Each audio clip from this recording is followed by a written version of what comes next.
अस्सलाम वालेकुम। तो आज के लेक्चर में हम फोरियर ट्रांसफॉर्म की कुछ प्रॉपर्टीज़ देखेंगे और उनका यूज़ भी देखेंगे। तो प्रॉपर्टी नंबर 1 जो है वो है लिनियरिटी। तो फोरियर ट्रांसफॉर्म जो है वो एक लीनियर ऑपरेशन है और वो इस तरह कि अगर आपके पास कोई कांस्टेंट टाइम्स फोरियर टाइम्स सम फंक्शन हो, सो होगा ये कि और फिर ये हो कि एक और कांस्टेंट टाइम दूसरा फंक्शन हो। तो इस तरह कि आपके पास दो फंक्शन एफ ऑफ एक्स और जी ऑफ एक्स हैं और जिनकी ये फुल ट्रांसफॉर्म एग्जिस्ट करती है, इंटेग्रेबल हैं, कंटिन्यूअस हैं, यानी कि तो and any constant A and B so that A F plus B G आपका जिस तरह हो, यानी एक constant time F of X plus दूसरा constant time G of X अगर ये हो, तो अगर आप उसका फोरियर ट्रांसफॉर्म लेते हैं तो a times Fourier transform of first function होगा plus b times Fourier transform of second function होगा। And this is because Fourier transform जो है वो एक्चुअली है क्या, इट्स अ इंटीग्रेशन प्रोसेस ना। इंटीग्रेशन ऑपरेटर खुद से एक लीनियर ऑपरेटर है, मतलब खुद से इंटीग्रेशन ऑपरेटर एक लीनियर ऑपरेटर है, जिसका मतलब ये कि आपके पास टू टाइम्स, सपोज आपके पास अगर आपके पास टू टाइम्स एक्स है तो इस पर अगर आप इसका आप इंटेग्रल लेना है तो वो ये होगा कि two times integral of x, ऐसे ही होता है ना। तो इसलिए आपने अगर फूरियर ट्रांसफॉर्म लेना है किसी फंक्शन का तो उसका कांस्टेंट सिंपली बाहर आ जाएगा और आप इस फंक्शन का फूरियर ट्रांसफॉर्म ले लेंगे, ठीक। और अगर इस तरह दो फंक्शन ऐड हो रहे हैं तो आप अलग से उनका फूरियर ट्रांसफॉर्म ले सकते हैं, ये भी इसका मतलब है, ठीक। तो फिर आपको सिंपल सा उसने एक स्टेप किया हुआ है। सो अगर आपके पास इस तरह है तो ये आप इस पे फुल ट्रांसफॉर्म अप्लाई करें और a times full transform of first function आ जाएगा plus b times full transform of second function आ जाएगा, which means a time f of x plus b times f of g of x. The second property which is very useful in solving questions is the Fourier transform of derivatives. So Fourier transform of derivatives जो है उसमें ये होगा कि for example अगर आपके पास एक आप फंक्शन का जो डेरिवेटिव है उसका अगर फुल ट्रांसफॉर्म लेते हैं तो वो i times omega times Fourier transform of the function होगा, ठीक है। यानी फंक्शन का जो डेरिवेटिव है उसका transform i omega times function के ट्रांसफॉर्म के बराबर होगा। So that f of x be continuous on x axis and f of x goes to 0 as x approaches to infinity, so that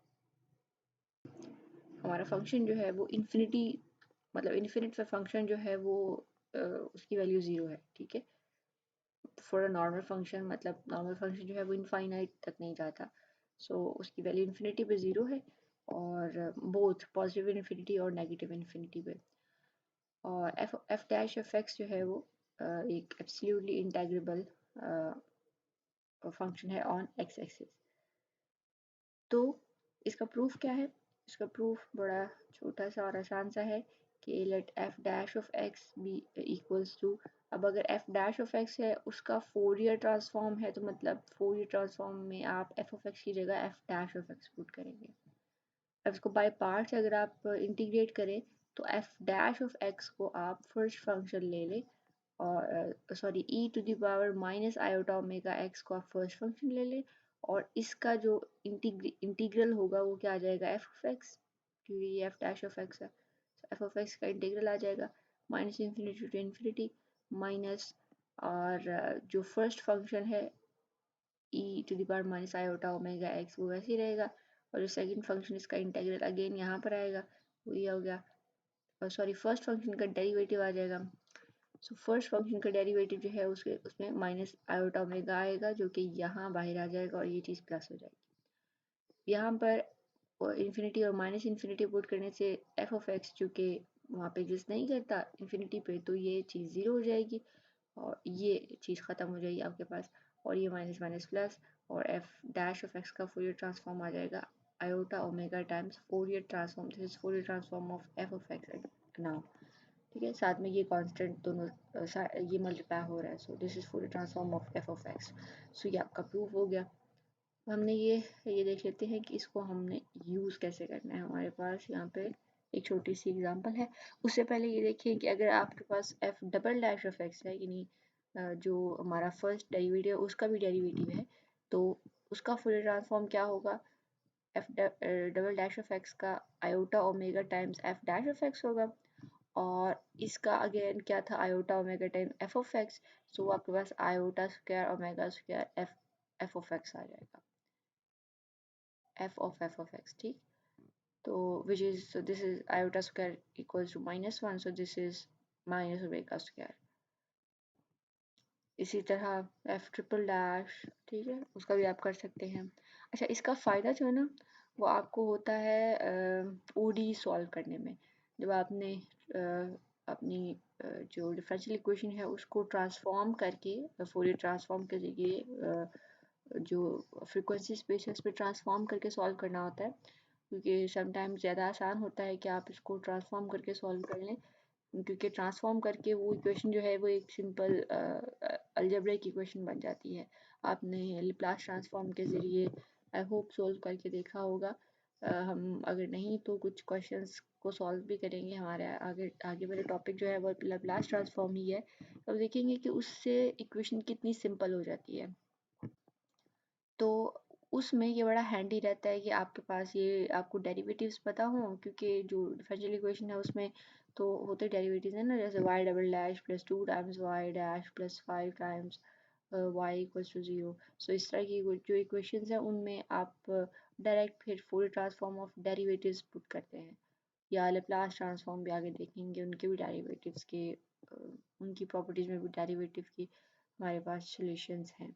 सो वो हम डायरेक्ट पुट करके और उसको एक अलजेब्रिक इक्वेशन बना के सॉल्व करते हैं, और फिर वापस ट्रांसफॉर्म से इनवर्स ट्रांसफॉर्म में जाते हैं और हमारी इक्वेशन का आंसर हमें मिल जाता है।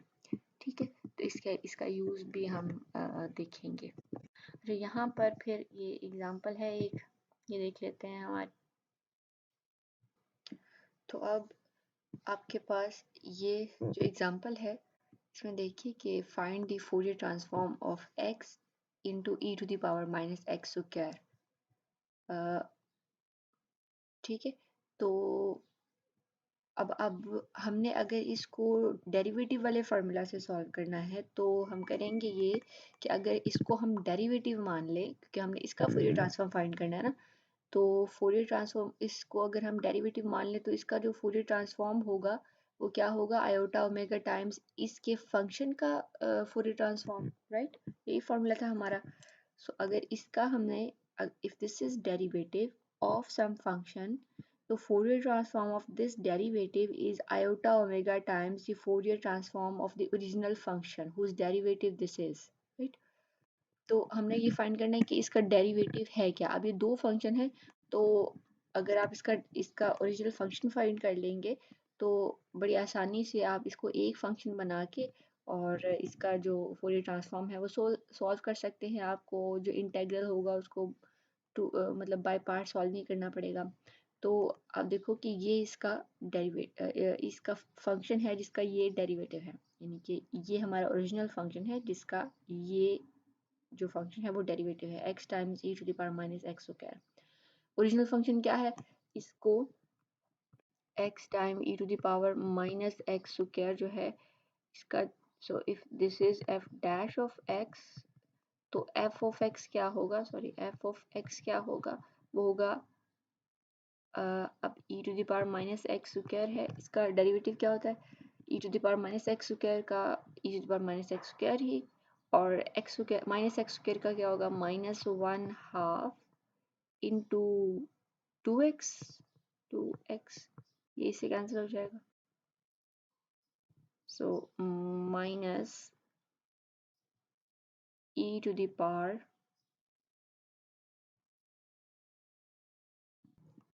सॉरी ये इसका हमने बेसिकली इंटेग्रल नहीं लेना, हमने फाइंड करना है कि किसका इंटेग्रल है।